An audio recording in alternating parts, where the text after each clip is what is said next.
지난주 우리 예수님의 부활에 대해 살펴보았습니다. 예수님의 부활은 몸의 부활이다. 그래서 강조를 했습니다. 죽었다가 다시 사신 것이다. 영은 살과 뼈가 없지만 우리 예수님은 살과 뼈가 있으셨다. 그래서 무덤은 비어있다. 그래서 천사가 야, 여기 시체는 있지만 실제로 살아난 영은 살아났다. 그게 아니고 몸과 함께 살아나신 것이 부활이다. 말씀을 드렸습니다. 이건 죽음 이긴 거라. 그렇죠? 죽음 이후로 죄가 짓고 죄 이후에 죽음이 사망이 찾아오면서 영과 육을 갈라놨는데요. 이제 예수님으로 인해서 영과 육은 더 이상 갈라지지 않는 새로운 생명이 우주 가운데, 역사 가운데 시작되게 된 겁니다. 이게 부활이다. 저번에 말씀을 드렸습니다. 그리고 이것은 믿기가 어려운 거라고 말씀을 드렸습니다. 그래서 제 아들도 처음에는 잘 안 믿었죠. 오늘도 마찬가지입니다. 엠마오로 가는 그 제자에게 예수님 나타나셨어. 어리석은 자여, 더디 믿는 자여, 책망하시는 게 나옵니다.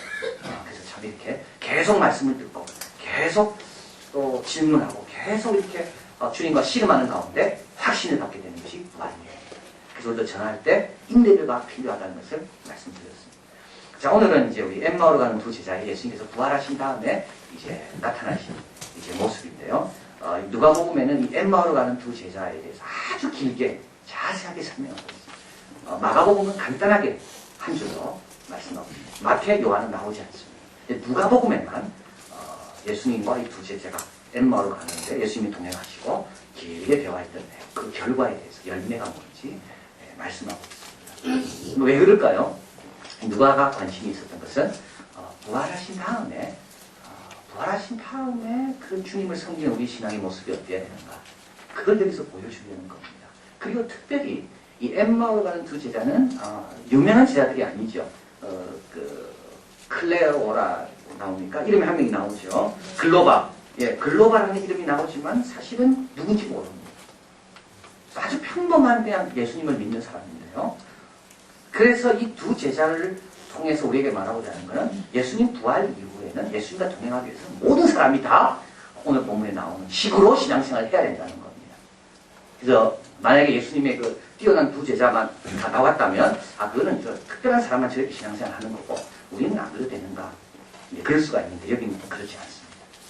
아주 평범한 아주 일반적인 그런 성도 둘이 예수님과 대화하면서 예수님께서 부활 이후의 신앙의 모습은 어때야 되는지를 여기서 잘 말씀하고 있습니다. 어떻게 해야 되는가? 첫 번째는 공동체를 귀하게 해야 말씀합니다. 공동체를 귀하게. 여러분, 부활의 열매는요, 공동체로 나타납니다. 이게 참 중요합니다. 예수님께서 여인들에게 천사가 예수님 그 부활을 빈무덤을 보여준 다음에 천사들에게 이야기하죠. 가서 빨리 베드로와 제자들에게 예수님 사랑하신 것을 전해라. 그리고 예수님이 너희보다 갈릴리로 먼저 갈 거라는 것을 전해라. 거기서 기다리신다. 이거는 뭡니까? 흩어진 공동체를 모으는 걸 말하는 겁니다. 그 예수님의 제자 가운데 그래도 지독적인 베드로가 예수님을 부인하면서 무너졌는데 베드로에게 이 사실을 알리라는 말은 다시 그 지도력을 다시 주님께서 세우신다는 걸 말합니다. 혼자를 위한 게 아니라 공동체를 위한 겁니다. 그래서 예수님은 오늘 본문도 마찬가지입니다. 엠마오로 가는 두 제자는요, 예수님 십자가에 달린 걸 알고 공동체를 떠납니다. 그러나 엠마오에서 예수님을 만나서 동행하고 예수님의 뜻을 다 안 나오면 다시 어디로 가나요? 공동체로 다시 들어갑니다. 자, 그래서 부활하신 예수님을 믿는 사람은 어떻게 한다고요? 공동체를 떠나지 않습니다. 근데 어떤 공동체도 완벽한 공동체가 없습니다. 다 문제가 있습니다. 실망할 거리들이 다 있습니다. 이 제자들은 떠나잖아요. 보니까 별로 믿을 만한 게 없는 거예요. 예수님 떠나고 안 계시니까 별로 여기서 내가 의미를 둘 필요가 없는 거예요. 떠나는 거예요. 그런데 예수님 부활하셔서 나도 만나시고 공동체 구성원들도 만나시고 나도 변화시키고 공동체 구성원도 변화시키고, 그래서 어떻게 되나요? 예수님 부활 전과 다른 공동체 가운데 주님의 역사를 체험한 사람들이 많아지게 되는 거예요. 자, 그래서 여러분, 가정도 그렇고 직장도 그렇고 교회도 그렇습니다. 예수님의 역사하심을 믿는 사람은 떠나지 않습니다. 어떻게 해요? 기다립니다. 굉장히 중요합니다. 기다리면 때가 되면 해결됩니다. 대부분 공동체를 떠난 사람들은 너무 성급하게 판단 내려서 그렇습니다. 이게 단주 생각하고 떠나는 거죠. 그러나 가룟유다처럼 떠나고 베드로처럼 다시 돌아오고 결과는 어떻게 됩니까? 기다리다 보면 주님께서 도와주시고 역사하셔서 다시 새로워지는 것을 보게 됩니다. 자, 자, 그래서 우리는 주님 부활하신 다음에 소망을 갖게 됩니다. 어떤 공동체도 우리 주님이 역사하시고 어떤 공동체도 어떤 영혼도 주님이 함께 하시면 도와주시기 때문에 내가 자유를 떠나지 않고 지키면 되는구나. 나 역시 마찬가지고. 그리고 또 한 가지는 하나님께서 교회에 주신 사명이 있죠. 부활을 증거하는 것. 아, 내가 공동체를 소중히 여겨야 되는 것은 주님의 부활을 증거하기 위해서 공동체를 소중히 여겨야 되는구나. 그리고 또 내가 본 부활의 확신, 이것을 나눠야 되기 때문에 누가 본 나눕니까? 성도들과 나누는 거죠. 그러기 위해서 공동체가, 그 나눔의 장이 되기 위해서 공동체가 소중한 것이구나. 그래서 예수님 부활 이후에 공동체 성격이 바뀌었습니다. 그전에는 예수님과 12제자였습니다. 아주 중심적인 역할. 그러나 예수님 부활하시고 난 다음에는 몇 명으로 늘어납니까? 공동체가 120명으로 늘어나죠. 예수님의 동생들도 들어오고 여인들도 들어오고 엠마오 이 부제도 들어오고 다른 사람도 들어오고 120명입니다. 부활의 열매입니다. 자, 그래서 우리도 부활하신 주님을 믿는다면, 그분이 우리 가운데 역사를 믿는다면 공동체를 소중히 여기고 기다리고 참고 견딘다. 두 번째로 우리 주님께서 이 엠마오로 가는 두 제자들에게 또 성경을 풀어서 말씀하십니다. 우리 같이 한번 보겠습니다. 25절 같이 가볼까요? 가라사대 미련하고 선지자들이 말한 모든 것을 마음에 들이밀는 자들이요. 26절입니다. 그리스도가 이런 고난을 받고 자기 영광에 들어가야 할 것이 아니냐 하시고, 27절입니다. 이에 모세와 및 모든 선지자의 글로 시작하여 모든 성경에 쓴 바 자기에 관한 것을 자세히 설명하십니다. 우리 예수님은 성경을 아주 사랑하셨습니다. 우리 예수님은 성경을 너무 잘 알고 계셨습니다. 왜냐하면 자기에 대한 거니까. 그죠? 그래서 예수님은 사탄의 시험을 받을 때 말씀으로 물리치셨고요. 그리고 회당에 들어가면 예수님 매우 좋아하셨습니다. 습관을 쫓아 들어갔는데, 왜냐하면 회당 가면 말씀을 들을 수가 있고 읽을 수가 있으니까. 근데 그 모든 말씀이 다 뭐에 대한 건? 자기에 대한 거라고요. 그런데 그 전만 해도, 예수님의 고난과 예수님의 부활 전만 해도 사람들은 예수님과 성경이 무슨 관련인지 몰랐습니다. 그리고 알았지만 착각했습니다. 예수님은 메시아로서 이스라엘의 왕국을 회복할 자로 기대했던 겁니다. 예루살렘 들어갈 때 다윗에게 불렸던 노래를 부르는 거죠. 호산나 다윗의 자손이요. 그런데 예수님이 십자가에 돌아가시는 겁니다. 근데 그걸로 끝났다면 성경과 예수님은 상관없습니다. 그런데 예수님께서 어떻게 부활하신 겁니다. 자, 그래서 여기 앞에 가보면요, 26절이 굉장히 중요한 말인데, 그리스도가 고난을 먼저 받고 자기 영광에 들어가는 겁니다. 그런데 다윗과 모든 이 땅의 통치자들은 먼저 영광을 누리고 그 다음에 뭐 했습니까? 고난받는 겁니다. 모든 이 땅의 통치자는 먼저 영광을 누리지만 그 다음에 다 죽습니다. 그러나 예수님은 거꾸로입니다. 예수님은 먼저 돌아가시고 그 다음에 어떻게 됐다고요? 다시 살아져서 영광을 누리는 겁니다.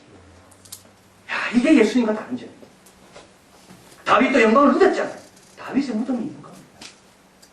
모든 통치자들은 영광을 누리는 순간은 짧았지만 그러나 다 죽으면서 끝나는 겁니다. 인류의 구세주가 못 됩니다.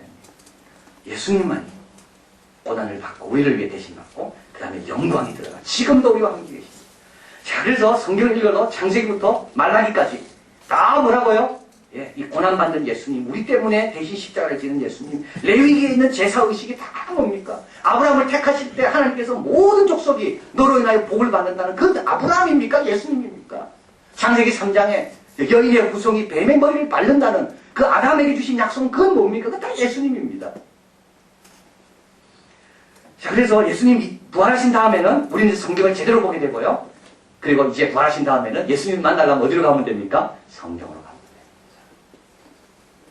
지금도 유대인들은 구약을 사랑하지만 그들은 메시아인 예수님을 인정하지 않기 때문에 구원에 이르지 못합니다. 지금도 무슬림들은 구약에 있는 인물들을 자기 조상이라고 강조하지만 그러나 그 말도 되지 않는 모하메트가 들었다는 그 600년, AD 600년에 들었다는 그 내용을 기초해서 만든 코란을 더 의지하기 때문에 그들은 여전히 주님과 상관없이 그 일을 가고 있는 겁니다. 자, 그래서 예수님 부활하신 다음에 창자국을 팍 보여주지 않습니다. 두 명의 제자들에게 손 못 잡고 안 보여주는 거예요. 그 대신에 뭘? 말씀. 왜냐하면 부활 이후에는 뭘로 통하여 주님과 교제할 수 있다고요? 말씀을 통해서 교제할 수 있다. 자, 그래서 우리도 이제 부활 이후에는 이 성경이 바로 이 메시아의 고난과 메시아의 영광에 대해서 말하겠구나. 성경은, 모든 성경은 다 예수님과 관련되어 있구나. 그리고 예수님의 관점에서 봐야지 성경을 제대로 알 수 있구나. 그것을 또 알게 됩니다. 자, 그리고 또 예수님의 부활 이후에 또 우리에게 달라진 것이 하나 있는데요. 그건 뭐냐면 이제 모든 문제의 답이 예수님이라는 겁니다. 17절에 가보겠습니다. 예수께서 이르실 때 너희가 길 가면서 서로 주고받고 하는 이야기가 무엇이냐. 자, 예수님께서 두 명이 엠마오로 예루살렘에서 엠마오까지 거리는 11km입니다. 다시 예루살렘에서 돌아가는 거죠. 자기 시골로. 이때 예수님께서 그 두 사람 가운데 동행하시면서 질문하는 겁니다. 너희가 길 가면서 주고받고 하는 이야기가 뭐냐. 두 사람이 슬픈 빛을 띠고 머물러 서서 말합니다. 그 한 사람이 글로반데 당신이 예루살렘에 우고하면서 그 일 거기서 된 일을 홀로 알지 못하느냐.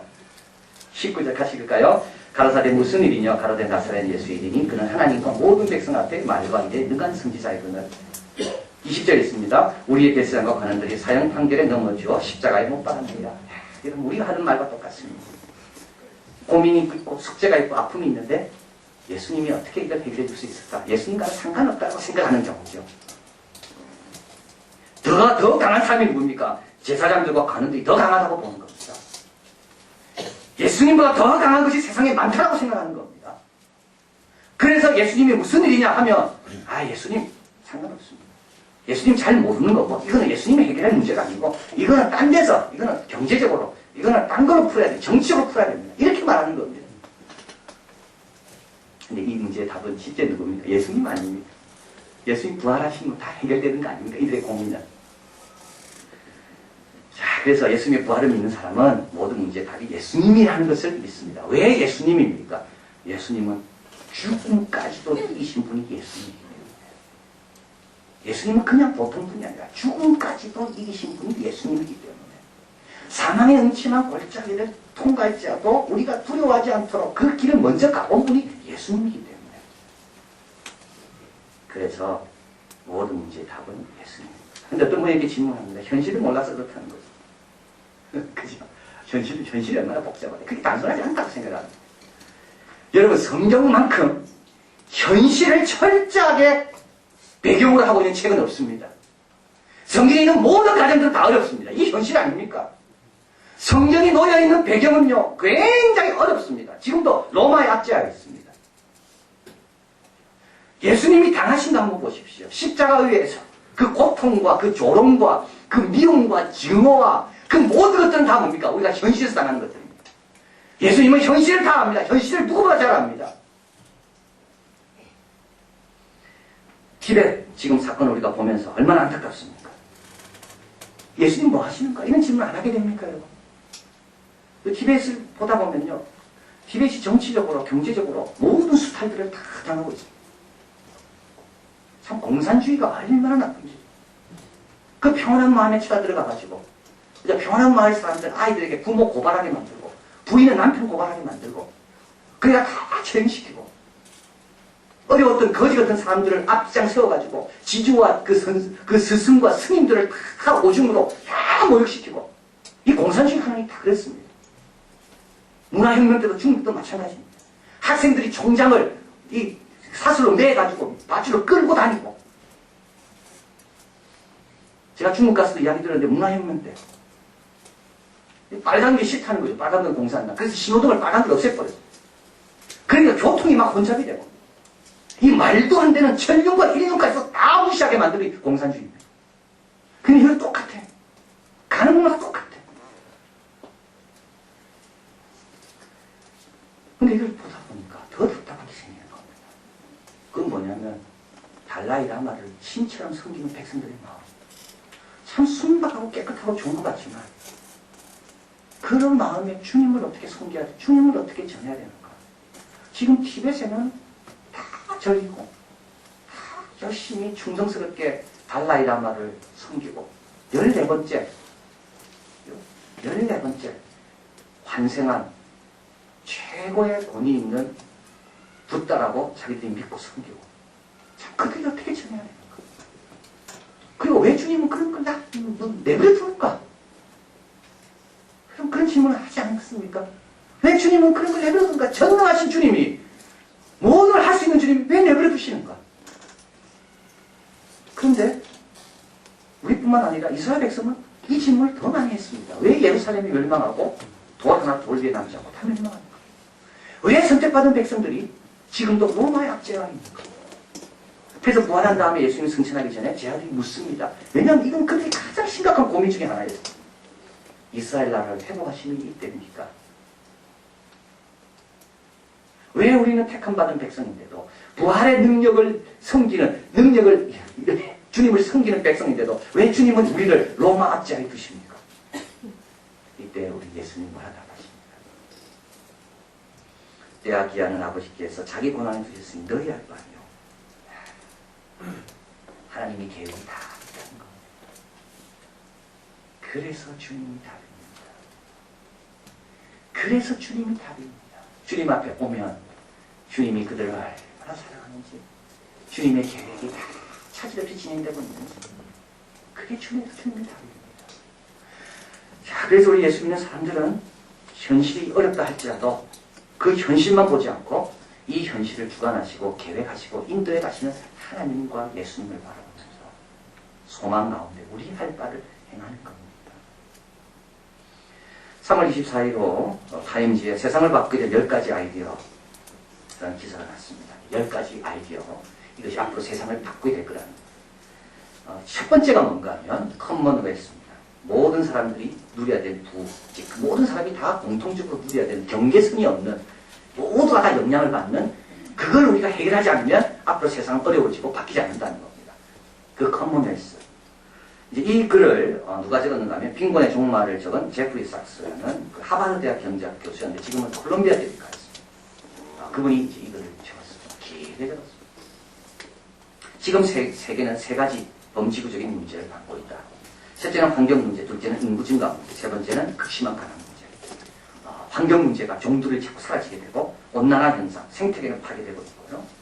그리고 인구 문제는 2050년이 되면 인구는 90억이 될 건데 결국 인구가 환경과 같이 가는 겁니다. 그리고 가난도 같이 가는 겁니다. 근데 이 가난 문제는 그런 말입니다. 이거는 단지 가난하고 끝나지 않고 이거는 세계 불안도 요소로 작용한다. 이 근본주의자들이 다 어디서 나오는가 하면 이 가난한 나라에서 나옵니다. 그럼 어떻게 해결할 건가? 저자는 생각보다 단순하게 말합니다. 값싸고 쉽게 해결할 방법이 있다는 것.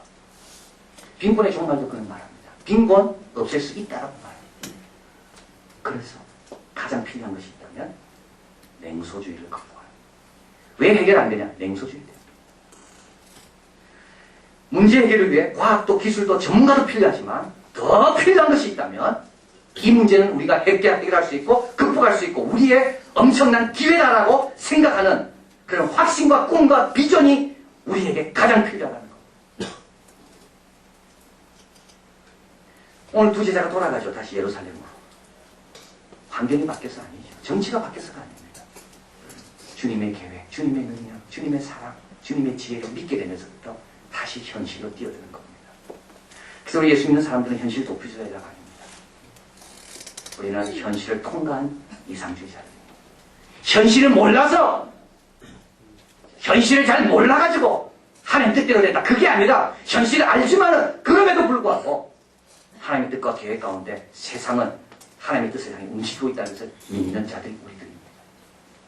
자, 그래서 여러분 오늘 예수님께서 왜 제자들과 동행하십니까? 이들은 현실에 부딪혀서 돌아가는 자들 아닙니까? 예수님께서 아니다. 다시 현실로 들어가라.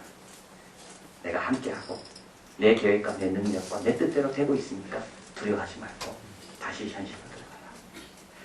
자, 그래서 부활에 주님과 동행하는 사람은 현실 앞에서 물러서지 않습니다.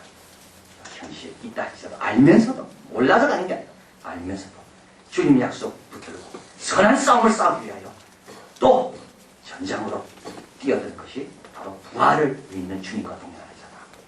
자, 그래서 이제 주님께서는 이렇게 대화를 다 하신 다음에 이제 오늘 본문에 보면 제자들과 이제 헤어지는 시간이 되겠습니다. 오늘 본문에 한번 가보겠습니다. 28절. 저희의 가는 촌에 가까이 가며 예수는 더 가려 하신 것 같으시니 29절 읽을까요? 저희가 강건하게 가로되 우리와 함께 유하사이다. 때가 저물어 가고 날이 이미 기울었나이다 하니 이에 저희와 함께 유하러 들어가신다. 30절 읽습니다. 저희와 함께 음식 잡수실 때에 떡을 가져서 축사하시고 떼어 저희에게 주심에 저희 눈이 밝아져 그인 줄 알아보더니 예수는 저희에게 보이지 아니하였습니다. 그래서 이제 마지막으로 부활한 주님과 우리가 동행하기 위해서 부활하신 이후에 우리의 삶이 어떻게 되는가? 우리의 삶은 주님을 계속 초청하고 모시는 삶이 되어야 된다. 여기서 만약에 안 모셨다면 어떻게 될까요? 주님은 저쪽 가시려고 하고 제 아들은 다 왔고 그냥 내버려뒀으면 주님 그냥 가고 저 끝까지 못 났을 거예요. 근데 언제 눈이 떠집니까? 떡을 뗄 때 눈이 떠집니다. 다시 말하면 눈은 언제 떠지는가 하면 삶을 주님께 드릴 때, 내 삶이 주님을 향해 열릴 때 눈도 떠지는 겁니다. 야, 중요한 건 삶을 주님을 향해 열어놓지 않고는 눈이 절대 떠지지 않습니다. 삶의 방향이 주님을 향하지 않고는요 절대 주님이 보이지 않습니다. 내 삶의 방향이 주님을 향해 돌았을 때 그때 주님이 거기 계시고 알게 되는 겁니다. 그래서 주님께서 요한계시록에 말씀하셨습니다. 내가 문 밖에 서서 문을 두드리면 누구든지 내 음성을 듣고 문을 열면 나는 그에게 들어가 그로 더불어 먹고 그는 나로 더불어 먹으리라. 자, 그래서 주님과 동행하기 위해서는 끊임없이 삶을 주님의 들어오실 수 있도록 계속 열어야 되고, 이런 과정 가운데 주님께서 말씀하신 성령, 주님께서 나에게 주신 확신, 주님께서 모든 문제의 답이라는 그런 뜻과 그런 비전과 그런 계획, 이런 것들을 알게 되고 우리는 다시 예루살렘으로 들어가게 되는 겁니다. 그래도 내 마음은 티벳에 사네라는 책을 제가 최근에 읽었습니다. 티벳에 대해서 이들의 종교문화, 나라 사랑 잘 알게 해주는 참 너무 좋은 책입니다. 좋은 책입니다.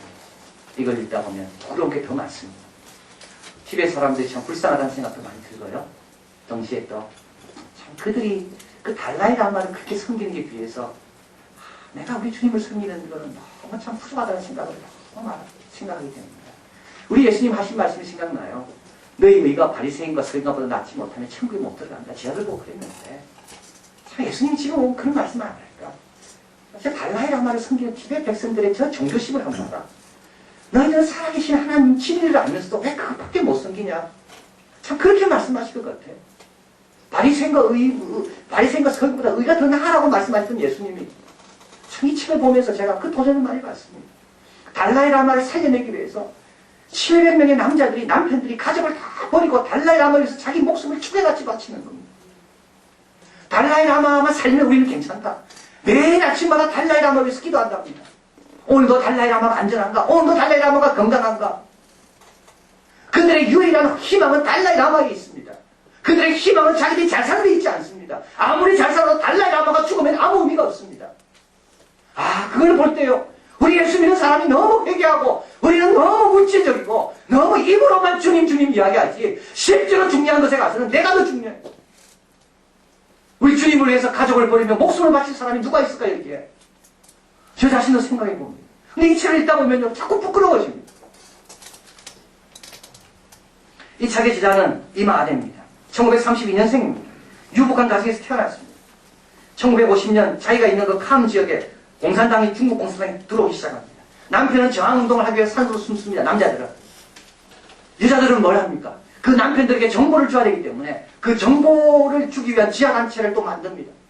남자들은 다 죽습니다. 그리고 이 여성들도 잡히게 됩니다. 근데 이분은 이마아데는 지도자이기 때문에 끝까지 고개를 숙이지 않게 돼요. 27년 동안 감옥에서 첫째 아들 자기가 끌려간 것을 보면서 엄마 어디 가냐고 막 울었습니다. 그리고 정신이 이상해져가지고 걔는 자살해 죽습니다. 둘째 딸이 있는데 난지 몇 개월 안 됐을 텐데 그때 끌려갔는데요. 석방돼서 와보니까 걔가 27살. 딸을 껴안고 끌어안고 꿈인가 생신가. 감방에서 11년 만에 머리를 감습니다. 11년 동안에 한 번도 못 감고 옷 한 가지로 5년을 버텨야 됐습니다. 석방이 되고 오빠를 만나고 벌써 오빠도 다 70이고 뭐 다 이제 연령인 거죠. 인생을 뭐 거기서 다 보낸 거니까. 오빠의 소개로 달라이 라마를 방문합니다. 이때 달라이 라마가 당신이 경험한 것을 기록으로 남겨서 세계에 알려라. 그래서 그것을 이 사람은 글도 쓸 줄 모르고 읽을 줄 모르지만 미국의 티벳 인권운동가가 찾아오는 걸 계기로 해서 이걸 쓰게 된. 그래서 이 책이 나온 겁니다. 이 책에서는 이렇게 말합니다. 나는 오랫동안 증리될 준비를 해왔다. 내가 어떻게 이러한 일을 맡았는지 알지 못한다. 그러나 무엇을 말해야 하는지와 그것을 말해야 하는 이유만은 너무나도 잘 알고 있다. 내가 꿈꿨던 세상, 구하다 세상이 아무리 넓다 해도 사람들을 어떤 식으로 하나로 묶어버릴 것만큼 세상은 그렇게 넓지는 않다고 나는 생각한다. 티베트인들은 믿고 있다. 우리는 강한 바람에 쓰러져도 사라져버리는 들풀과 다르다는 것을. 우리는 대지와 같다. 티베트에 대한 중국의 정부의 정책은 결국 무의미한 것이 될 것이 증명될 것이다. 왜냐하면 대지는 언제나 변함없이 그 자리에 있을 것이기에. 그 마지막에 이렇게 말합니다. 내 심장은 티베트의 교도소에 아직 남아있는 사람들을 위해 고동치고 있다.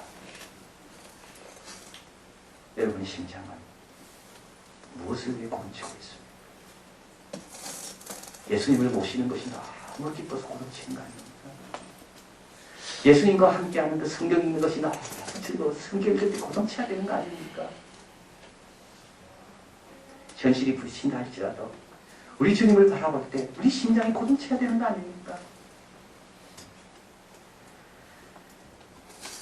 여러분, 부활하신 주님과 신실하게 동행하는 여러분 되기를 진심으로 바랍니다. 기도하겠습니다.